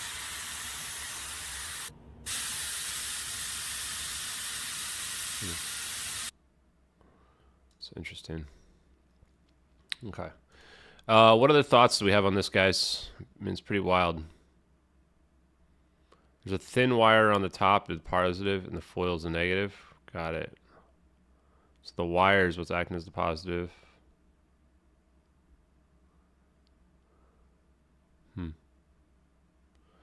Yeah, electricity is definitely the secret. Definitely the secret. I never realized how it's definitely the secret. I mean, I've never been more convinced in my whole life. In order for any of this stuff to work, it all has to do with electricity and electromagnetism. I don't even understand electromagnetism, but I know that that's what's happening. Andy, how would it go about setting the destination? Well, you just asked the daily double question, my man. Bum, ba-dum, ba-bum. Where's my rubber band? Where is it? There it is. So that's the daily double, Andy. So, get my stream up. Close this. Okay, so if you believe the engineers, then we need a fourth orb entangled to the other three, like this rubber band. Right? You got fourth orb over here. You got plane chilling over here. Let's just say that this is our plane. This is our plane we got going here. Our plane is flying over here, and we've got three orbs where my fingers are over here, flying over here. And we got our fourth orb, Astron 4 orbs right here, right? And now we say, oh, we're going to cause our phase conjugation event to happen over here. We are going to have our orbs condense onto the plane. Now our plane goes flying over here to this one. Maybe not over into there, but you understand the concept there. So, yeah, that's the part where I struggle with understanding Roy D. Herbert's explanation of the plane just going to warp speed. It's like, okay, well, how are you going to slow down? I guess Alcubierre drive, you just turn off the contraction in front of the plane. Seems like it'd be hard to control. Same issue I have with Bob Greenier's explanation is you need a way to control. You need a steering wheel, right? You need something or a brakes where you can slow down. You can figure out where you're going to go.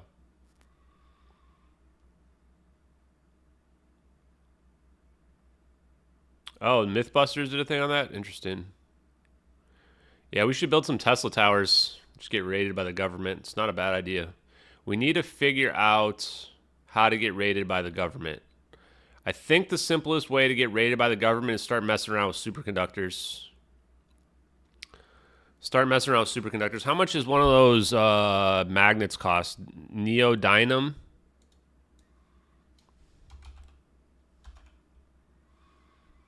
There we go. I want a neodymium magnet. Oh, they're cheap. Oh, guys, this is like the Joker scene. You know the thing about guns and explosives and incendiary stuff? It's cheap. Science is cheap, folks. We just need some I'm going to buy some of these. Where's Amazon?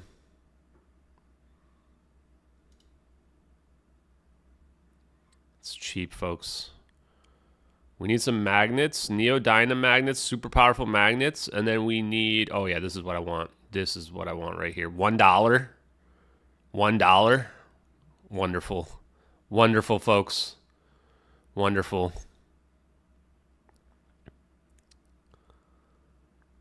Two-inch cube is over $220. Where? Not over here. It's not. It's $1, dude. Get as many as I want. Oh yeah, this one does get $50. Yeah, I mean 1 inch is fine. 1 inch is good. Oh, we're definitely getting raided by the government. It's gonna happen. I won't stop until we get raided by the government. So let's see. Well, let's make one of these float over some superconductors. That seems like the move, right? And then we start messing around with it. Like, let's go back. I think I'm okay to share this because we already showed it on, if you guys remember from Salvatore Pius and Dave Rossi stream, Hard Truths number, what number was that, guys? 4? I remember I watched that video like about 1,000 times. We're going to watch it again right now. Remember this one, guys? Look at that. That's a magnet. That's a neodymium magnet. I almost guarantee it is. He's got a neodymium magnet in what was this? Liquid nitrogen, I think, right? I don't know what exactly he's doing here, but we can figure it out. We can figure it out. Now, Dave is a lot smarter than me for sure. There's no doubt about that. But I can do what I see. I'm good at seeing stuff. Neodymium. Oh, man, come on, man. I don't know how to pronounce this stuff. Whatever. Super magnet. Let's just call it super magnet, okay? Super magnet floating in something here, and there's some kind of plate. And then you do stuff. You zap it with some zap, and then it poofs over here to the ground over here, right? Yeah, that's definitely a neodymium, whatever, man, whatever. Super magnet. Need some super magnets. We need, I don't know about the liquid nitrogen. I don't really want to blow up my place, but I want this. I want to make this thing float. I want to make this thing float, folks. I want to watch a magnet floating. We'll figure it out. Bismuth. How do we get bismuth, guys? Bismuth definitely feels like it's the answer. How much bismuth can we buy? Why did this go to Neo? There we go. That's what we needed. Okay, we got Amazon, folks. We got Amazon. Guys, your donations will go to a good cause. It's going to go to me getting raided by the feds. Amazon's going to have the cheapest prices. Oh, yeah. Oh, yeah. Pack of 2. Look, we can get 2. 2 for the price of 1 here, folks. $20. $20. 1-inch magnet. You know Amazon's got those prices. Jeff Bezos got those cheapo prices. Look at these. 50 pieces. 50 pieces. Oh, yeah. Oh, shotgun shells? Wait, why do shotgun shells have bismuth in them? Someone needs to explain this to me. Yo, you guys, I'm definitely going to need you to bail me out, folks. I'm going to do a live stream from prison. Prison live stream, folks. Prison live. 99% pure bismuth metal. This is what we need. This definitely seems like a sketchy website, though. Damn, $500 for this? Well, you know we're going to do it, though. What, would you just melt some of this down? Damn, $6,000? Well, that's 1,000 pounds. I don't know about 1,000 pounds. I probably just need a couple pounds. Oh, yeah, okay. Oh, yeah, we want something like this. Just melt down some bismuth. Apparently, you can cook it on the stove. Whatchamacallit told us. Roy D. Herbert said it's got a low temperature thing.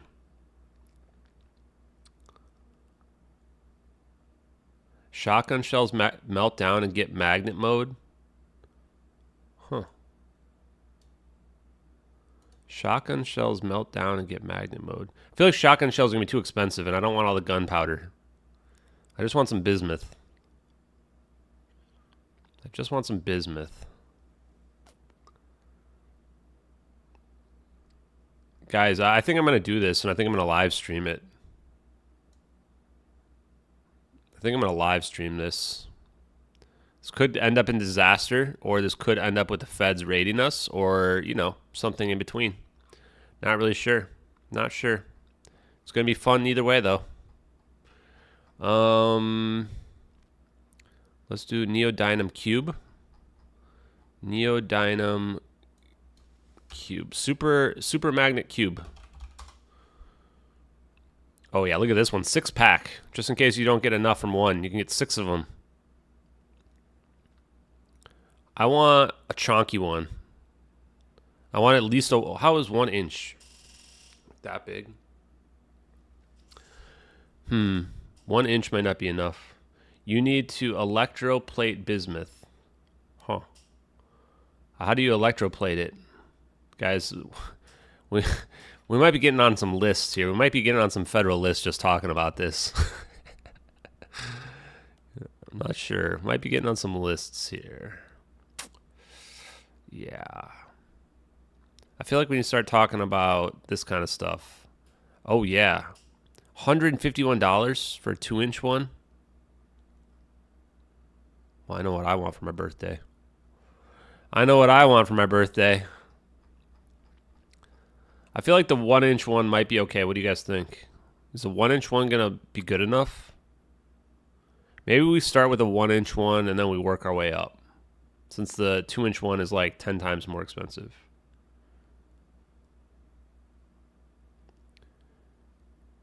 Electroplate it? Nah, bismuth is what I want. Bismuth is the super stuff, folks. Bismuth is the super thing. Oh, wow. You can just buy it. 5 pounds.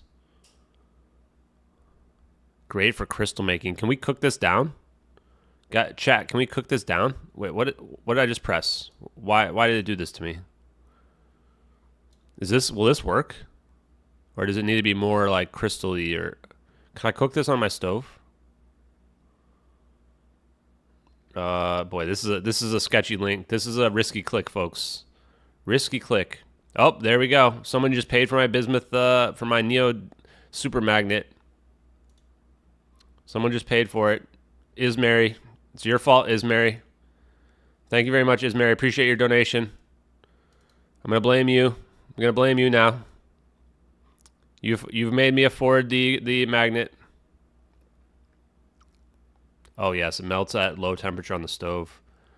Yeah, I mean 99.99% pure seems good. Seems like a good amount. This seems like what we need.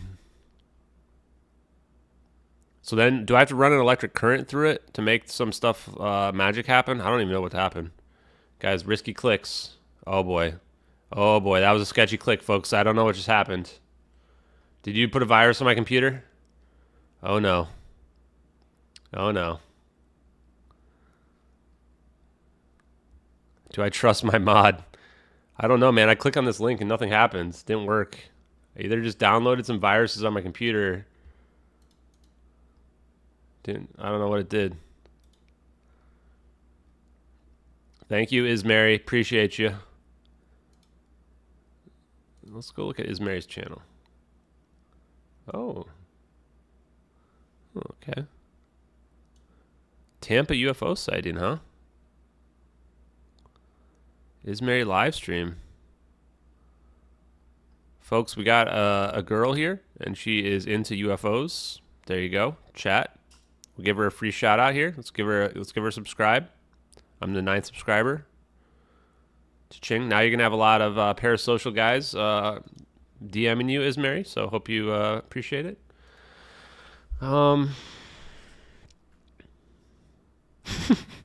Bismuth's not just for Christmas; it's for life.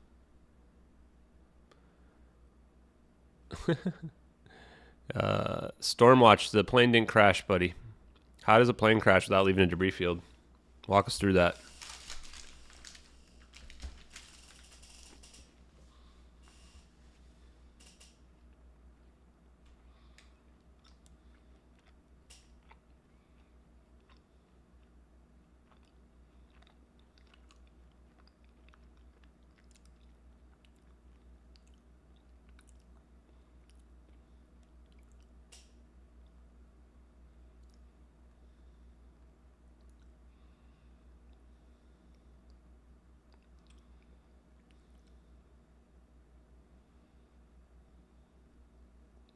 Sec. Did our guy tell us how a plane crashed without leaving debris field? There was no debris field, buddy. Oh, guys. Oh, we got a CNN brain in the chat. Stormwatch 313 Gaming. Just as a statement of fact, there was no debris fields. That's why a plane can't crash into the ocean without leaving a debris field, and the satellites would have seen it from space. So, welcome Stormwatch 313. Now you understand why we're investigating the case, because it's clearly a conspiracy. It's impossible for a 777 to crash in the ocean without leaving a huge debris field visible for miles from outer space. And yet, there wasn't one. Amazing. Amazing. Yes, I think they can search every square inch, Stormwatch. We've proven that. And just to help you out, I'll show you how we've proven that, okay? Here is the SBIRS system. This is a Lockheed Martin satellite system. I want you to listen closely. Global persistent. Listen very closely, Stormwatch. Infrared surveillance. Global persistent infrared surveillance. Do you know what those words mean? Global persistent infrared surveillance. Look at these satellites. These satellites are in geostationary orbit. These have Hubble telescopes on them. Hubble telescopes. They're staring at the Earth. These are the telescopes we use to look back in time. Watch this. To be a critical national security space mission. Look at the scanning. You think they can't find a debris field from a 777 crashing into the ocean? Look at this scanning, man. Look how big these scans are. This isn't even all the satellites. This is only some of them. This is just like 7 or 8 satellites. Okay. Einstein's field equation for gravity, mass, and an electric field. Okay, cool. Cool.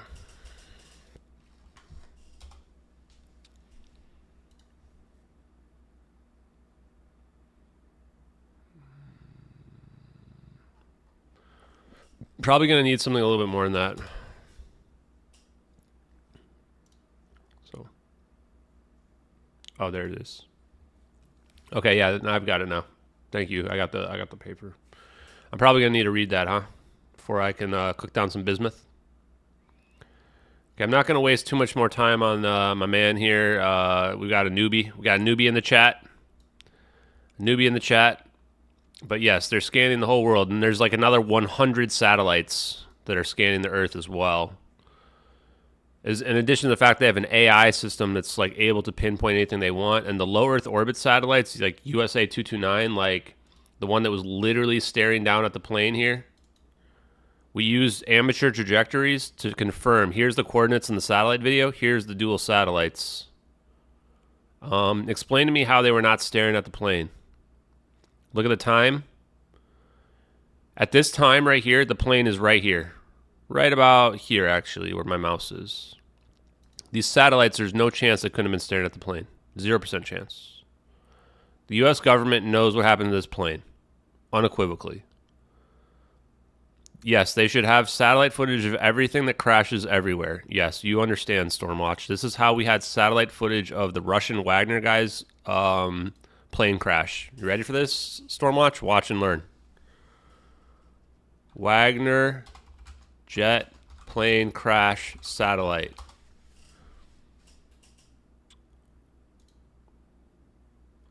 Look at this. We have satellite footage of the plane crash of the Wagner jet. Incredible. This is a tiny jet. We have satellite footage of it. Satellite imagery indicates the fuselage was largely intact. And this is on land. This is what they gave to the public, and this is on land. In the ocean, in a 777, the debris field's going to be like about 100 times bigger than this, and it's going to spread out even more. They had this the very next day. The very next day. On a tiny jet. Tiny jet. So are we good? Are we good? You want me to show you the footage? Here it is, boss. You're staring at it. 6 frames per second, indicating a computer program assumed to be the Sentient program, which is the AI program that monitors and coordinates the satellites. The reason why this is 6 frames per second is because this is a large field of view computer program. One of the purposes is to track planes. Right? Go ahead and watch my Twitter. Take a look at it. Watch it yourself. The whole purpose of this system is for this. Okay, we're not going to get too caught up in this guy. I appreciate you guys. You're right. Okay. And this is why there's no crash in the ocean, because the plane didn't crash into the ocean. Because what we're looking at here is probably real, as hard as it is to believe. I mean, I don't want to believe that orbs can teleport a plane either, man. But, especially back in 2014. But this is somehow the best explanation for what happened to the plane. It fits with the facts more than any other story to date. And we don't just have one video. We have 2 videos that are perfectly in sync. 2 videos in sync, man. 2 videos in sync. They're not releasing footage because they don't want us to know that we have satellite video capability, but of course we do, because a video is just pictures stacked on top of each other. It's not rocket science. Now this is some serious science, though. Anyway, I just wanted to show these videos again because they're amazing. Poof. There it goes. Okay, let's see what else we got. So the paper. So do I just buy some bismuth and then run some current through it? You gotta go to the link. Yeah, I've got the link right over here, man. Do I just give me the spoilers? Do I just run some current through some bismuth, or how do I make some magnets float?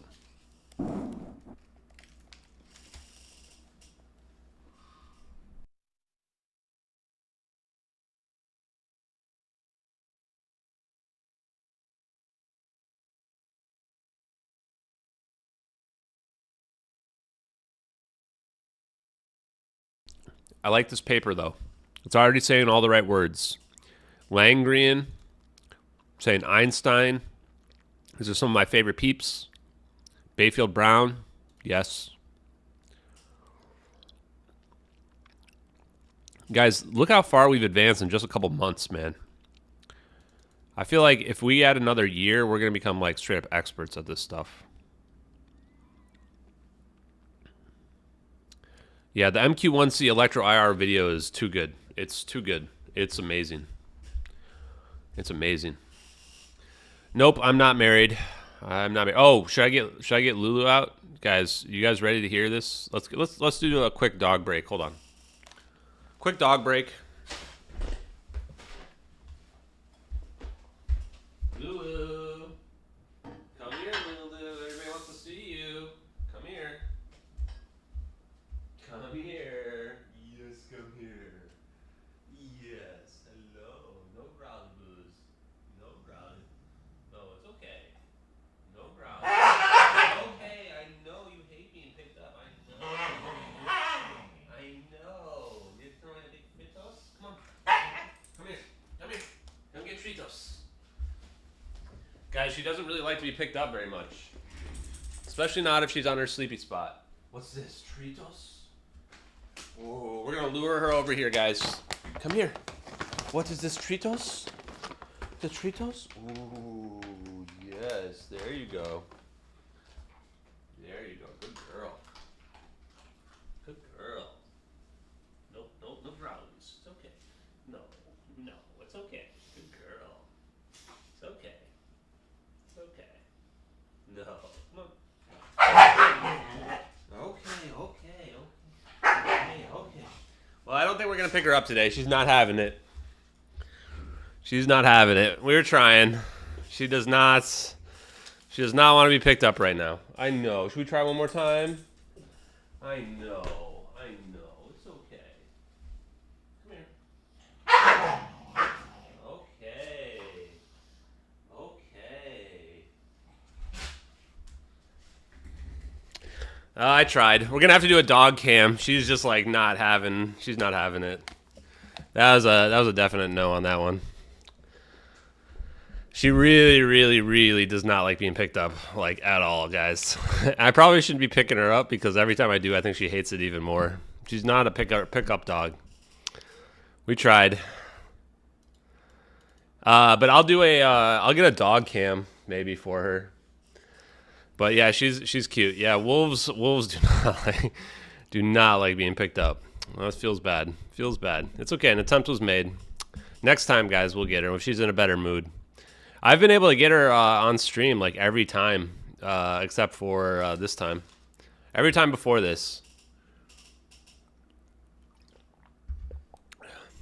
But yeah, she's not a dog you pick up. Okay, let's see what we got going on. You guys probably heard her while she was on my bed as well. She has a full-on meltdown. Yeah, she's an actual diva. Actual diva. It's ridiculous. Actual diva, man. It's wild. Feds in the chat. We got the feds in the chat. The feds are like, what's he buying? What's he buying on Amazon? This guy's trying to buy some bismuth chunks. Okay, guys, we're going to close down the stream in a few minutes as well. This is not what we want. What's this? Pepto-Bismol? Wait, is Pepto-Bismol bismuth? I think it might be. How many pounds of bismuth do I need? 550 degree melting point.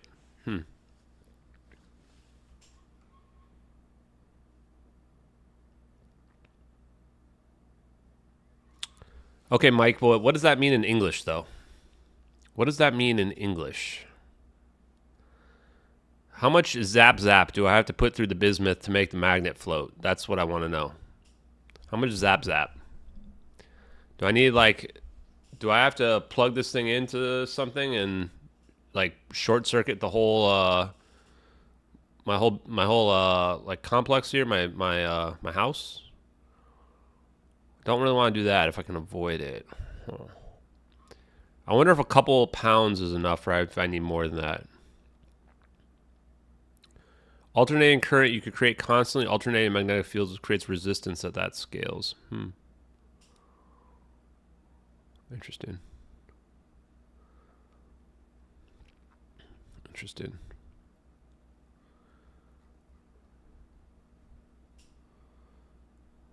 I'm definitely buying some bismuth, guys. One way or another. I'm buying bismuth no matter what. Honestly, I'm probably going to buy it once I get off this.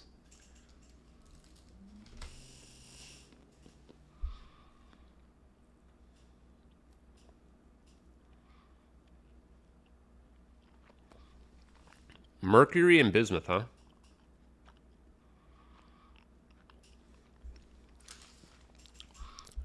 I'm probably going to buy some bismuth, cook it down, and then, I don't know, maybe we'll put a battery through it or something. I have no idea. Residential power in boxes will not take the current. Damn. Gonna need a generator for this. Yeah, bismuth, magnesium, and zinc, dude. That's the combo. Bismuth, magnesium, zinc. But that's for if you want to make a UFO. Oh, you meant magnesium, yeah. Yeah, no, I just want bismuth. I just want to mess around with bismuth. I want to melt it down. And now when I, like, do something with the magnet, see if anything happens. 8 pounds of bismuth. I feel like 5 pounds of bismuth might be enough, or maybe not. Yeah, I do want to live stream stuff at Jeremy's workshop. I don't even know where he's at. I need to figure out where he's at so I can fly down to wherever he's at. Presumably he's in a better climate than I'm in, but who knows? Maybe not. Yeah, these bismuth crystals are amazing. Look at this. I wouldn't even feel good cooking this down. Look at this. This is amazing. How is this real? How is this real? Oh crap. Well, whatever. Guess we know where I am now. How is this real, folks? What the hell? What am I looking at here? This is wild.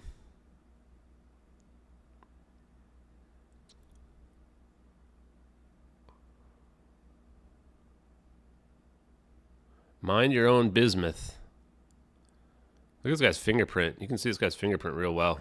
Maybe we can figure out who this is from this guy's fingerprint. You make this, or is this how it forms? This is wild. It grows like this? Whoa. Yeah, bismuth seems like the secret to the universe. That's how it prefers to crystallize? Wow. Huh. Okay, so I gotta buy some magnets. I feel like we can scale it. It doesn't need to be a big scale, right? It can be small. We just need some magnets and some bismuth. I want to have magnets either way. I feel like a neodymium magnet or whatever super magnet will that will wipe out. I feel like that will wipe out my hard drive if I put it too close, though, right? Gotta be careful of that. Don't those magnets mess up hard drives?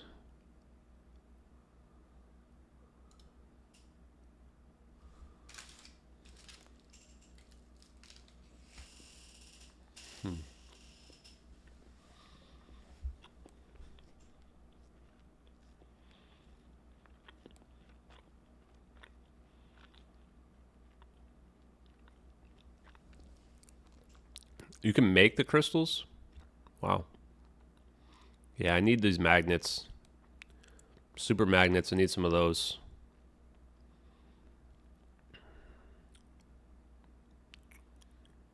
I don't know, man. I'm not so sure about this, the thin layers. We'll see. Yeah, I have a solid state drive, so it's not going to mess it up, right? Yeah, I might invite Bernie and Jeremy to stream with me when we mess around with the magnets. Might do that. Okay. Well, chat, I'm going to go to sleep, I think. I'm pretty tired. This is already like so far beyond my scientific understanding.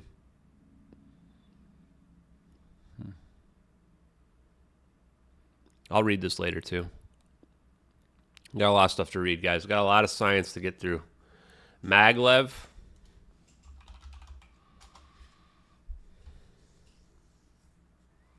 Yeah, this is yeah, the magnet trains. Well, that's interesting. Department of Energy. Hello. Department of Energy.